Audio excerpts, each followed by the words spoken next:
എല്ലാവർക്കും നമസ്കാരം. അപ്പോൾ നമ്മൾ ഇന്നലെ സ്നേഹ വീട്ടിലമ്മമാർക്കുള്ള ഭക്ഷണം എത്തിച്ച് നൽകിയിട്ടുണ്ടായിരുന്നു കേട്ടോ. ഒരുപാട് സന്തോഷം.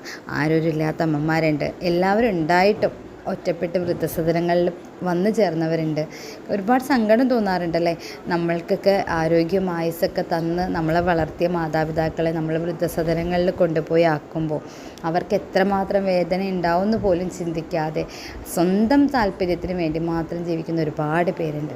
അങ്ങനെയൊന്നും നമ്മൾ ആവാതിരിക്കട്ടെ. നമ്മുടെ മാതാപിതാക്കളെ എന്നും നമുക്ക് ചേർത്ത് പിടിക്കാൻ സാധിക്കട്ടെ. എന്തായാലും ഒരുപാട് സന്തോഷമുണ്ട്. വീട്ടിലെ ബിനീഷേട്ടനും അമൃതയ്ക്കും ഞങ്ങൾ എല്ലാവിധ നന്മകളും ഉണ്ടാവട്ടെ എന്ന് പ്രാർത്ഥിക്കുന്നു.